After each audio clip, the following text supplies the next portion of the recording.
Então, nós vamos continuar, né, na sequência as iterações de Newton-Raphson até que essa razão, um minutinho, só voltar aqui, até que essa razão f de φ sobre f' de φ seja um valor tão pequeno, né, que o φn mais 1 vai ser igual ao próprio φn. Lembrando, né, que a gente deve utilizar pelo menos 5 casas decimais para que a gente não tenha, né, problema relacionado ao número de arredondamentos que a gente faz, né, que vão ser vários cálculos, né. Então, essa razão vai ser um valor muito pequeno, φn mais 1 vai tender a se igualar a φn. Então, a partir desse valor, né, quando a gente encontra um valor de φn mais 1 igual a φn, a gente vai assumir que esse é o nosso valor representativo da destilação, né, com uma mistura N qualquer de componentes, e é esse valor que nós vamos substituir na segunda equação proposta por Underwood. Então, é esse valor que nós vamos substituir aqui na segunda equação e, novamente, né, a gente vai ter que determinar essa primeira parte da expressão para cada um dos componentes e, na sequência, a gente determina o somatório. Esse somatório, né, dessa expressão vai ser igual a vazão de refluxo mínima mais o D. Uma vez que D é conhecido, então dessa equação a gente extrai o valor da vazão de refluxo mínima. E por fim, se a gente conhece a vazão de refluxo mínima, nós sabemos, né, que a razão de refluxo mínima ela é dada pela razão RD igual a LA sobre D. Então, uma vez que a gente consegue determinar esse valor e esse aqui já é conhecido, então nós podemos então concluir esse primeiro passo, né, e determinar o primeiro parâmetro a partir do método Fugge. Em seguida, nós vamos, né, o primeiro parâmetro, que é justamente a razão de refluxo mínima. Em seguida, nós vamos calcular o número de pratos mínimo. Para calcular o número de pratos mínimos, nós vamos usar a equação proposta por Fenske. Essa equação ela é parecida com a equação que a gente usava no método McCabe-Thiele. Né? Então, o número de pratos mínimo é dado pelo log Dzinho LK sobre Dzinho HK, que multiplica a razão Bzinho HK sobre Bzinho LK. Que são, né, esses D minúsculo e B minúsculo aqui? A gente tem uma vazão total de produto de topo e de produto de fundo, que é dada por D maiúsculo e B maiúsculo. Essa vazão total inclui todos os componentes que estão saindo nesses produtos de topo e de fundo. Ou seja, se a gente tem um 99% composto do produto de topo, ele é composto pelo componente mais volátil, a vazão total D maiúscula, ela contém esses 99% do produto mais volátil e contém também o 1% do produto menos volátil. Então, ela é composta, né, pelo produto de topo total, a vazão de produto de topo e de produto de fundo total. E para a gente calcular o Dzinho e o Bzinho, a gente vai multiplicar esse total pela fração molar daquele componente no produto de topo e no produto de fundo. Então, no caso desse Dzinho minúsculo aqui, LK, a gente vai multiplicar o D maiúsculo, que é a vazão total de produto de topo, pela fração molar do componente light key, né, ou o componente mais volátil distribuído no produto de topo. E aqui a gente vai multiplicar a vazão total, D maiúsculo, pela fração molar do componente menos volátil, o heavy key, né, dentre os distribuídos. E aqui é a mesma coisa, a gente vai multiplicar a vazão de produto de fundo total pela fração molar do componente heavy key, né, o menos volátil dentre os distribuídos.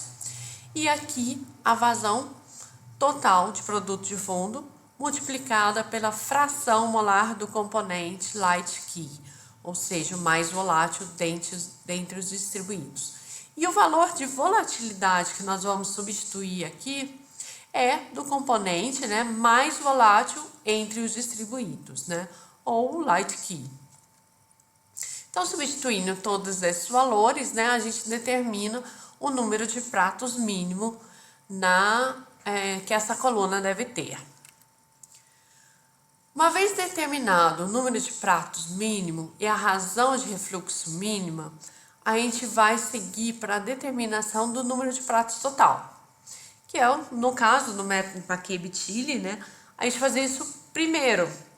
Aqui, né, a gente tem uma receita um pouco diferente, né, pelo método Fugg, e a gente determina posteriormente justamente porque o número de pratos total ele vai ser função do número de pratos mínimo e também do número de pratos da razão de refluxo mínima na coluna. Então, a gente tem aqui, né, uma correlação gráfica proposta por Gilliland, e onde o eixo X, né, é composto por essa expressão, que é dada pela razão de refluxo R maiúsculo aqui, representa a razão de refluxo de operação. Só lembrando que é um dado conhecido, né? Normalmente, ou a gente conhece o valor numérico, ou a gente conhece qual é a relação entre a razão de refluxo de operação e a razão de refluxo mínima que nós acabamos de ver como determina no slide anterior. E o eixo Y, olha só, ele é dado pela uma expressão em função do número de pratos total e o número de pratos mínimo. Esse número de pratos mínimo nós acabamos de ver como determinar através da equação de Feiske.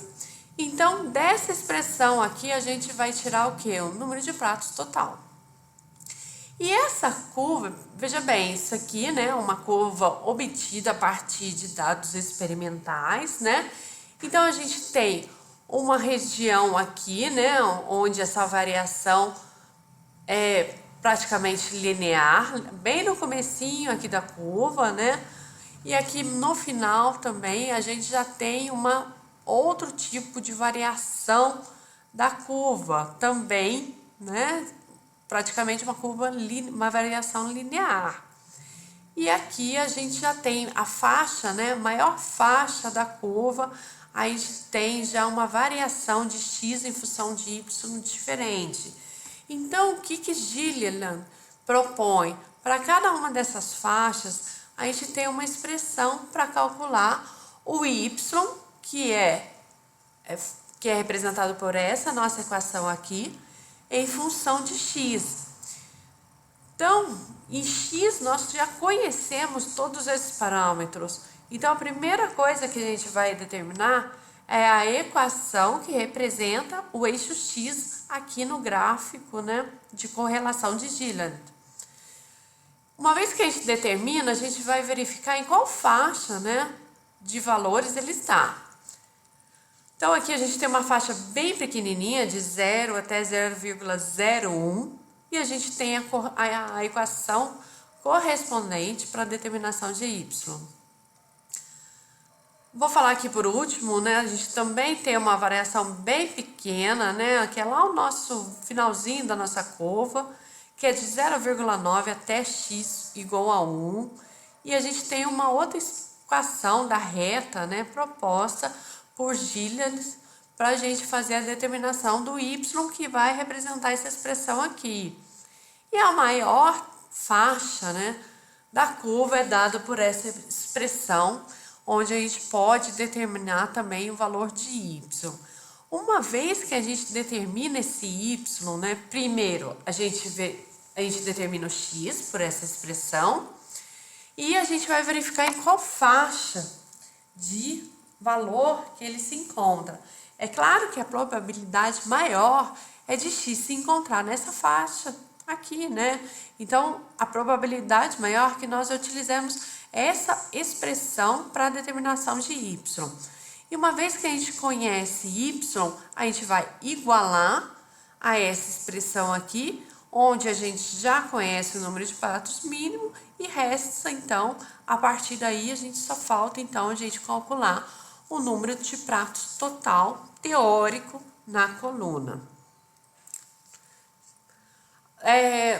Daqui a pouco, né, finalizando essa parte, já vou passar um exercício e nós vamos resolver o exercício usando cada uma dessas equações, né, propostas pelo método, e a gente vai ver essa parte novamente durante a resolução do exercício. Bom, calculado o número de pratos teórico, né, total teórico na coluna, só resta a gente calcular a posição do prato de alimentação. E a posição do prato de alimentação ela é dada por essa expressão aqui, onde a gente tem log de m sobre p, né, que é dado por essa equação, que é a função da vazão total de produto de fundo, vazão total de produto de topo, das frações, né, os componentes. Aqui tem um X maiúsculo, mas aqui saiu errado, tá, gente? Já peço desculpas. É um X minúsculo aqui, porque é a fração do componente LK, né, o light key, ou o componente mais volátil. Ambos, né, e aqui é o componente menos volátil, né, dentre os distribuídos, ambos na alimentação. Então, a gente vai verificar quanto tem do mais volátil e do menos volátil dentre os distribuídos na alimentação e a gente vai substituir aqui na expressão, nessa parte da expressão.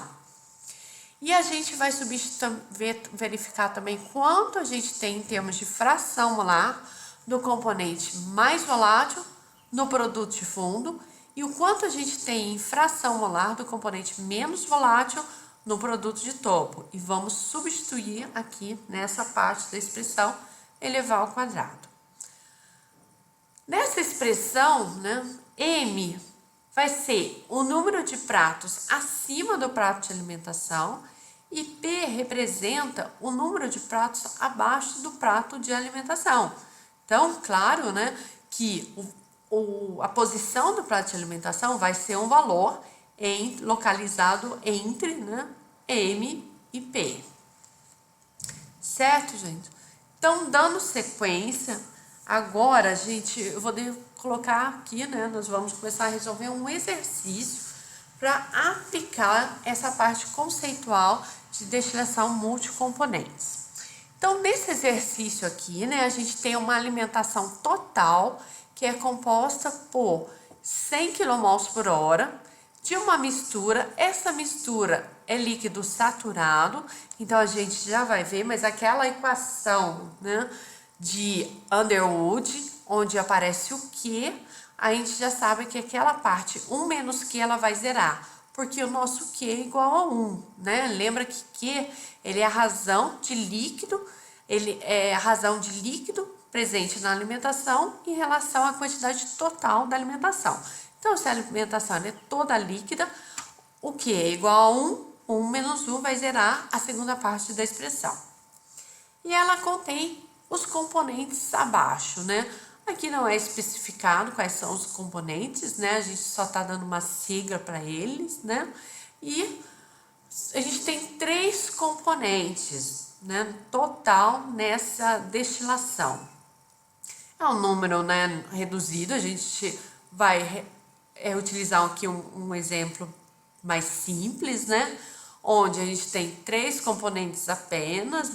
E dentre esses 3 componentes, a gente já pode perceber aqui, ó, por essa coluna da tabela, que só 2 deles são distribuídos. Isso significa, né, que para alguns cálculos, né, para as equações que nós acabamos de ver, olha, a gente percebe aqui que a gente tem as frações molares apenas dos componentes distribuídos. Os não distribuídos não aparecem nessas expressões. A mesma coisa o número mínimo de pratos. E a gente sabe que o valor de φ,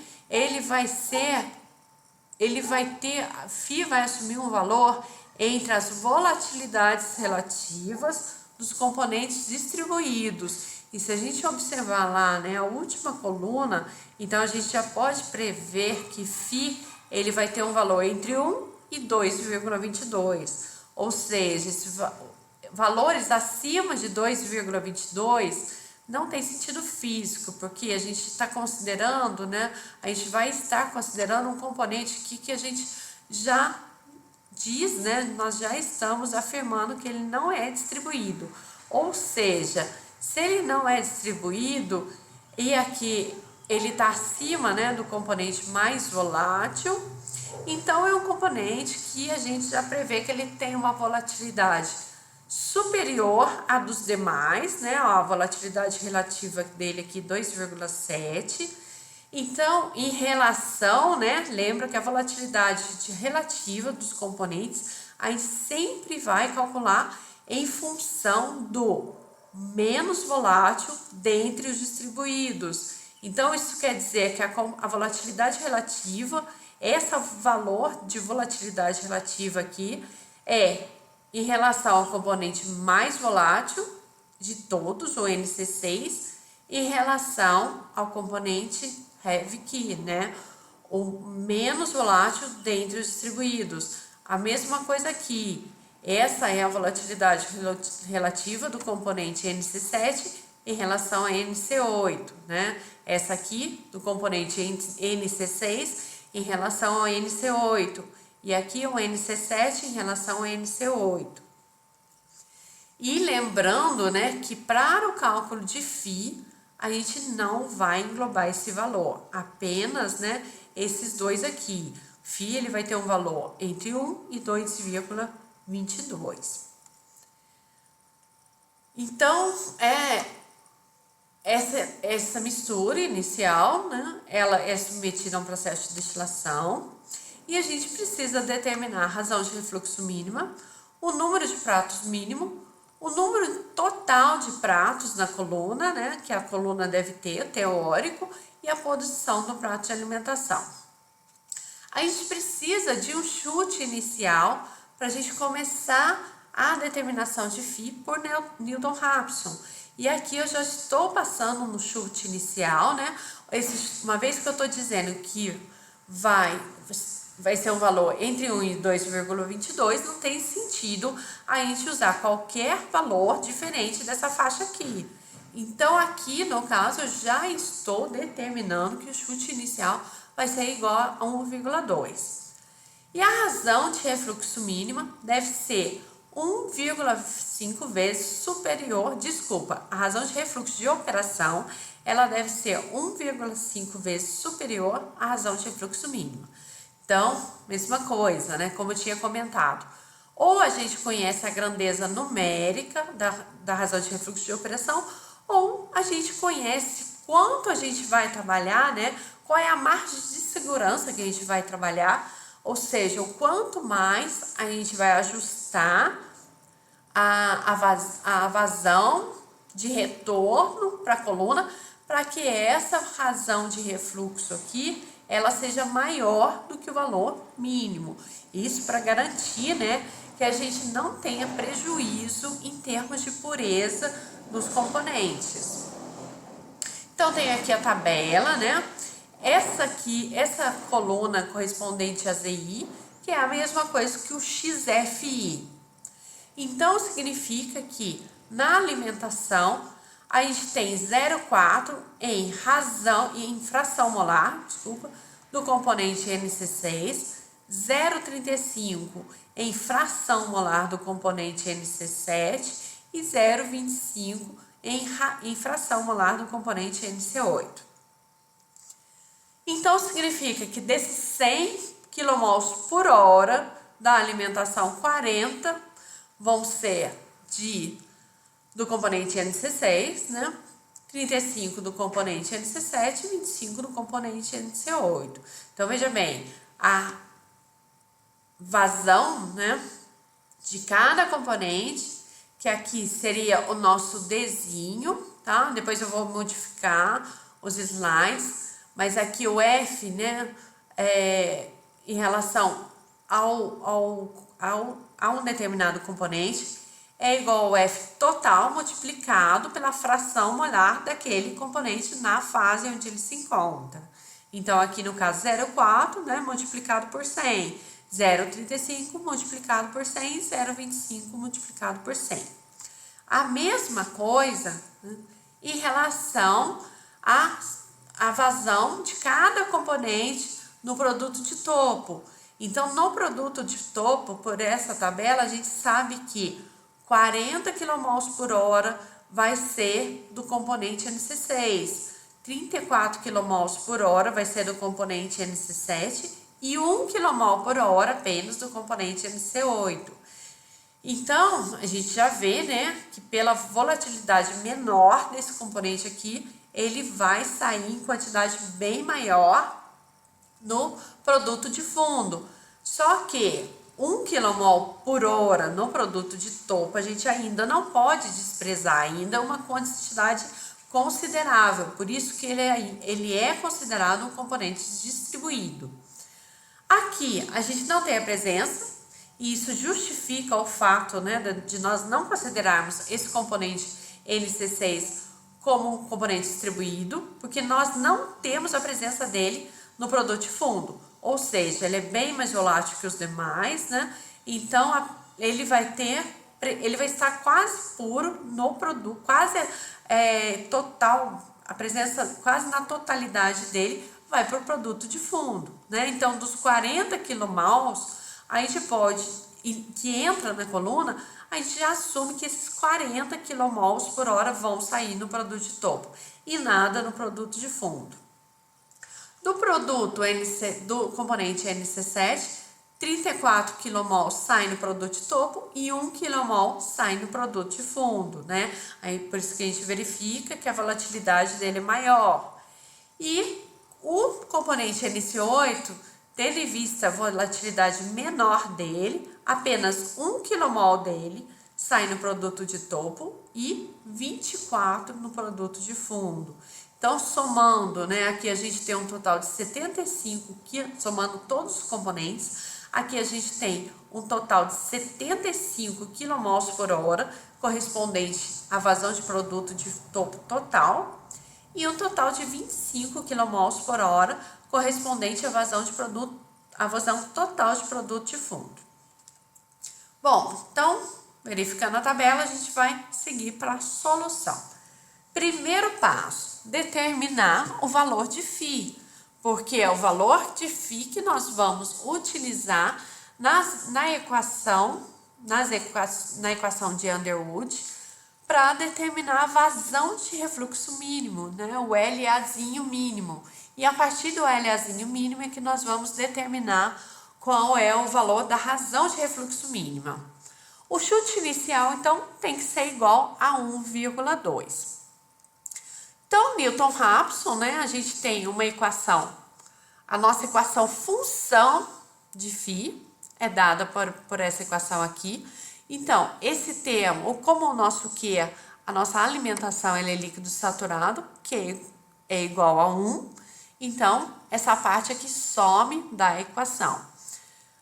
Então, a expressão vai se resumir a esse somatório aqui, né, que envolve a volatilidade relativa de cada componente, o XF, né, que no caso é a mesma coisa que o ZI, e o componente, aqui aparece novamente a volatilidade relativa de cada componente.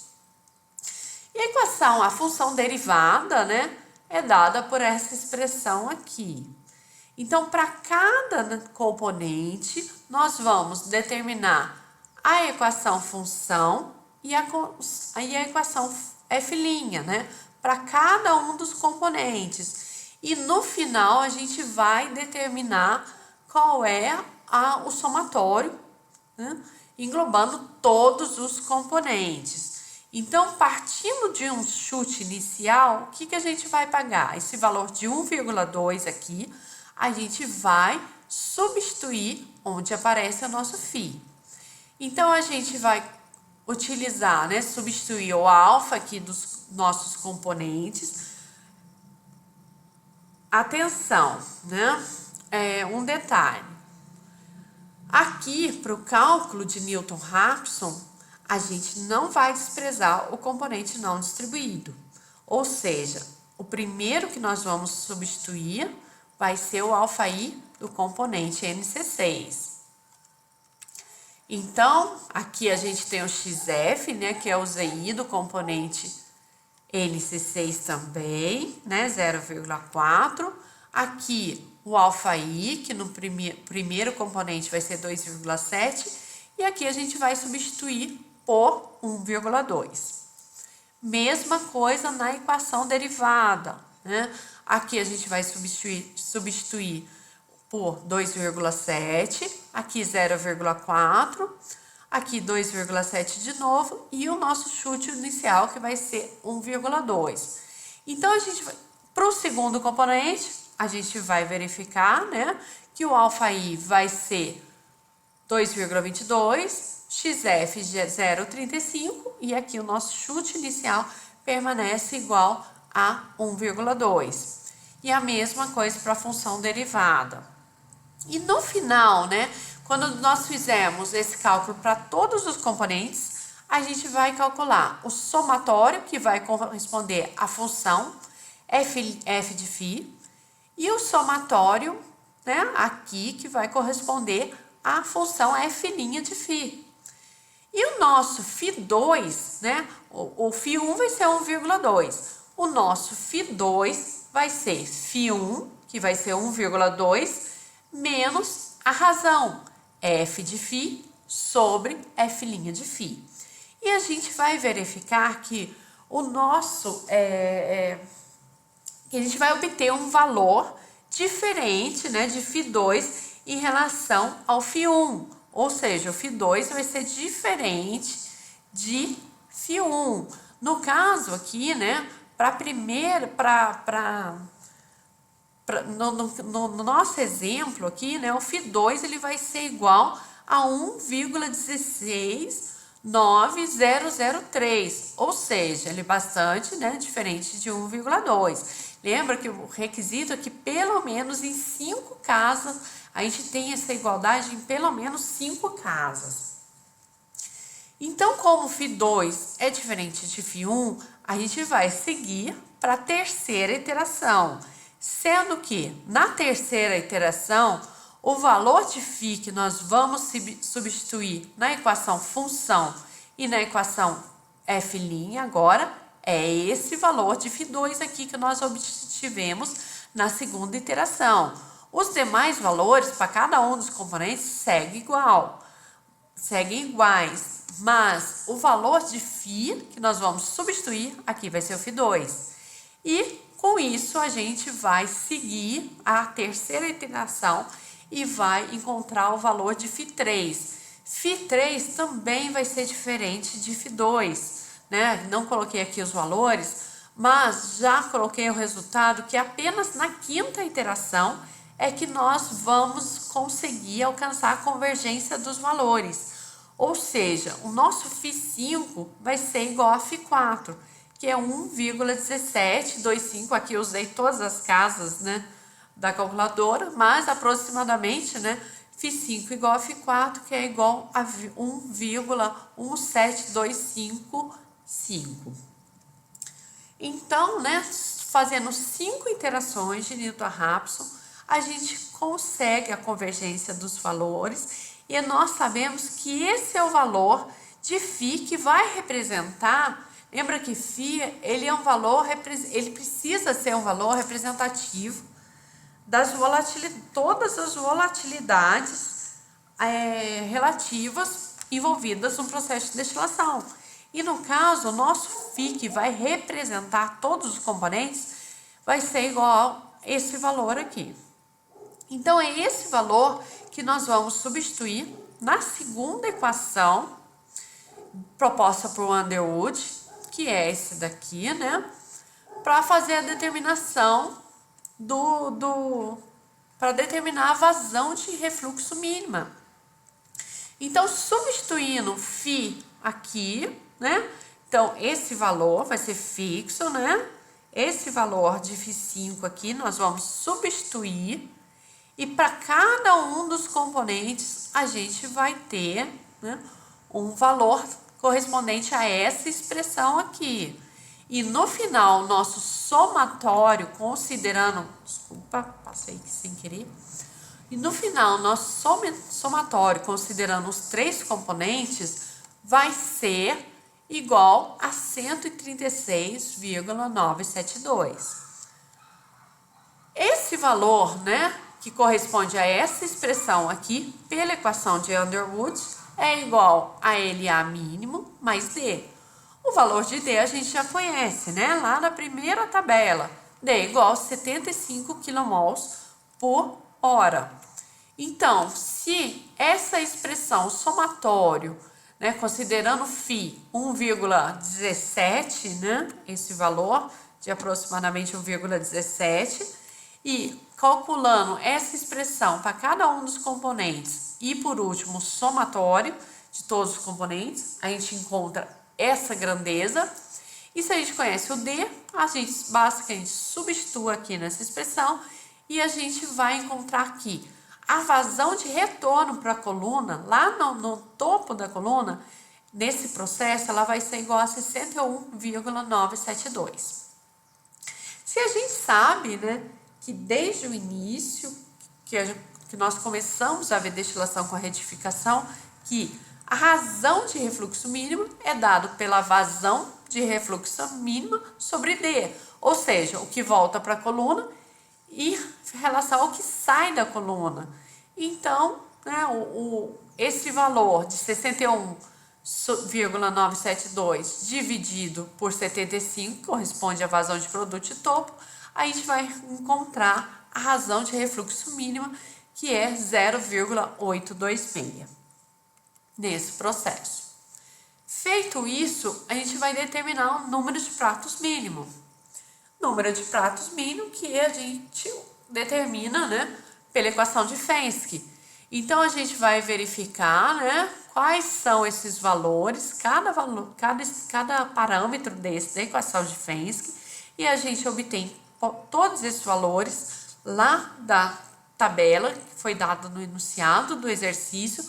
Por exemplo, aqui a gente tem a vazão do componente chave leve, né, ou componente mais volátil dentre os distribuídos, que no nosso caso é o componente N7. Então, aqui a gente tem a vazão desse componente no produto de topo, que se a gente olhar lá na tabela, é 34. Então, a gente vai substituir, né, o valor aqui na equação de Fensky. Mesma coisa, aqui o componente menos volátil, né, a vazão dele no produto de topo, ela é igual a 1. Então, ó, a gente vai substituir aqui na equação. A mesma coisa, né, para o produto de fundo. Então, a vazão do componente menos volátil no produto de fundo e a vazão do componente mais volátil no produto de fundo. E, por último, a gente substitui o valor da volatilidade relativa do componente mais volátil, que, no caso, né, é 2,22, componente mais volátil distribuído. Então, está aqui 2,22. Resolvendo a equação de Fensky, a gente vai encontrar que o número de pratos mínimo na coluna é 8,4. Claro que, né, não tem como a gente colocar 8,4 pratos na coluna. Então, a gente vai arredondar para um valor superior para garantir que a gente não tenha prejuízo em relação à pureza dos componentes, né? Então, a gente vai inserir 9 pratos, né? 9 pratos é a quantidade mínima que a gente pode inserir na coluna. É claro, né, que se a gente trabalha com valor mínimo, lembra que esse parâmetro, né, número de pratos mínimo, é inversamente proporcional à razão de refluxo mínima. Então, a gente tem que, se a gente trabalha com o número de pratos mínimo, a gente tem que aumentar essa vazão de retorno para a coluna e, consequentemente, esse valor ele vai aumentar também. Mas tudo isso é para a gente conhecer a margem, né, desses parâmetros que nós podemos variar no processo. Não significa que nós vamos trabalhar com o número de pratos mínimo e nem com a razão de refluxo mínima. A gente vai ter um número de pratos que é total, né, na coluna e também uma razão de refluxo total na coluna. Isso a gente precisa conhecer porque a gente já tem que ter conhecimento desses valores mínimos para que a gente não ultrapasse esses valores, porque ultrapassar esses valores, né, reduzir mais ainda, né, além desse limite, significa prejuízo em termos de pureza. É claro que quando a gente trabalha com uma quantidade mais perto do mínimo aqui, a gente tem que subir razão de refluxo, né? Não se esqueçam disso. Esses parâmetros, né, eles são inversamente proporcionais. Então, se a gente diminui a razão de refluxo, tem que aumentar o número de pratos. E assim por diante, tá? Então, é só para conhecer a margem que a gente consegue trabalhar. Não significa que o nosso processo a gente vai utilizar esses valores, ok? Bom, e agora, né, o número de pratos total teórico, que a gente obtém, né, como nós vimos lá na parte conceitual, através da correlação gráfica proposta por Gilliland. Então, o eixo X, né, deixa eu voltar lá no slide. O eixo X é representado pela expressão, né, onde a gente tem razão de refluxo de operação e razão de refluxo mínima. Essa equação, né, correspondente ao eixo X do gráfico de correlação de Gilliland, a gente tem condições de determinar. Uma vez que nós já conhecemos a razão de refluxo mínima, que é 0,826, que nós já determinamos, e nós sabemos que a razão de refluxo de operação é 1,5 vezes superior, né? A gente determina aqui, a gente vai trabalhar com uma quantidade, uma vazão 1,5 vezes superior a essa vazão mínima. Então, substituindo na equação, a gente determina o valor correspondente a X, né? Que é 0,1848, que no gráfico, né, vai estar mais ou menos nessa posição aqui. E a equação que a gente tem para determinar Y correspondente, né, que pela curva vai estar mais ou menos nessa direção aqui, né? Um valor entre 0,4 e 0,5, a gente vai utilizar essa segunda expressão. Então, substituindo o valor de x encontrado na equação, a gente determina que o y correspondente 0,4514, né? O que confirma que a gente está numa região entre 0,4 e 0,5. E esse y, né? Novamente, voltando lá no gráfico, é igual à expressão n menos n mínimo sobre n mais 1. Então, a gente já conhece o n mínimo, que é 8,4. Então, nós podemos substituir, né, o valor de 8,4 aqui na expressão e determinar o número de pratos teórico. Dessa expressão, a gente vai determinar que número de pratos teórico na coluna é 16,13. Mais uma vez, né? A gente vai inserir, né, um 17, a gente vai fazer um arredondamento para cima e vai inserir, e significa que o número de pratos teórico da coluna é 17. Por último, né, a gente precisa determinar o número de pratos, qual é a posição do prato de alimentação.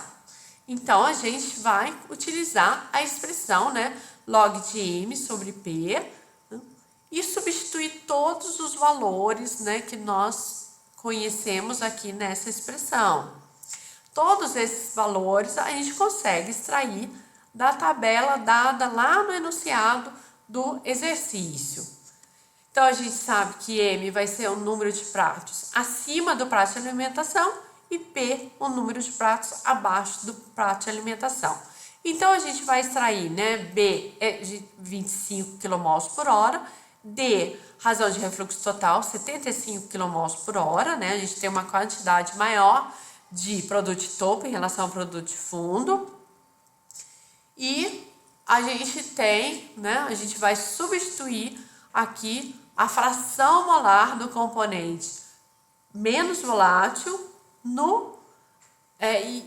a razão, né, entre a fração molar do componente menos volátil e o componente mais volátil na alimentação, né? Que no caso aqui vai ser 0,5 sobre 0,35. E aqui a gente vai verificar lá na tabela qual é a fração molar do componente mais volátil no produto de fundo e a fração molar do componente menos volátil no produto de topo. E vamos também substituir na tabela. Com isso, né, resolvendo essa equação, a gente vai chegar numa expressão onde M sobre P é igual a 1,17. Então, a gente ainda não conhece M, né? Ou seja, a gente não conhece ainda a quantidade de pratos que tem acima do prato de alimentação e nem a quantidade abaixo do prato de alimentação. Mas nós sabemos que a outra relação que nós podemos usar é que o número de pratos total, né, que nós acabamos de determinar, né, 16,13. Ou seja, esse número engloba M, P e mais o prato de alimentação. Então, 16,13 vai ser igual ao somatório de M, de P mais 1, né? Porque o prato de alimentação, ele é um único prato. Então, se a gente isolar em função de P, por exemplo, poderia ser em função de M, P vai ser igual a 16,13. Aqui a gente não usa o valor arredondado, né? A gente usa o valor exato obtido pela equação. Então, 16,13 menos 1. Esse 1 aqui corresponde ao prato de alimentação menos M, né? E isso vai dar, né, 15,13 menos M. Então, a gente vai substituir aqui na minha expressão de M sobre P.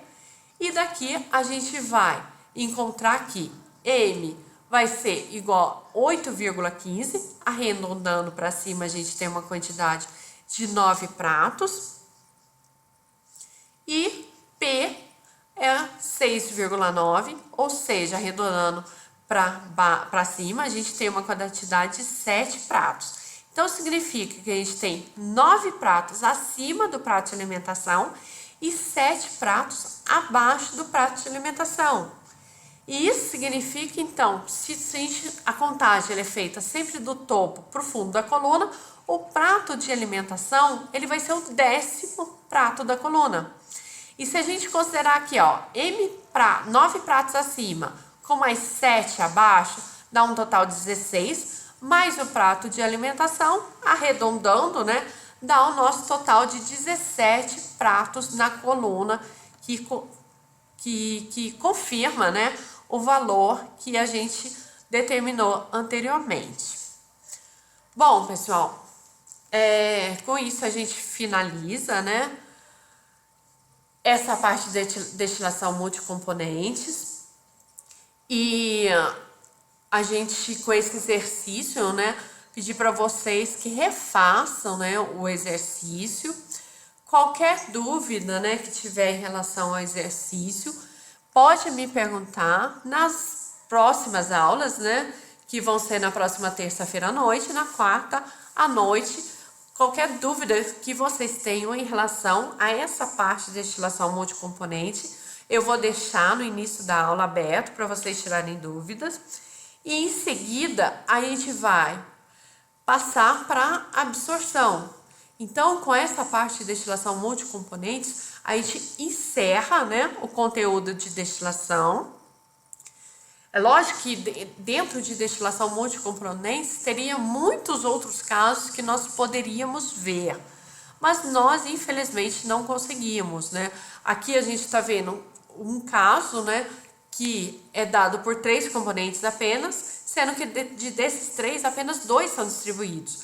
É claro que todo esse cálculo, né, ele vai variar em função dos componentes total, né, do número total de componentes que nós temos na mistura e também em função do número de componentes distribuídos que nós temos na mistura.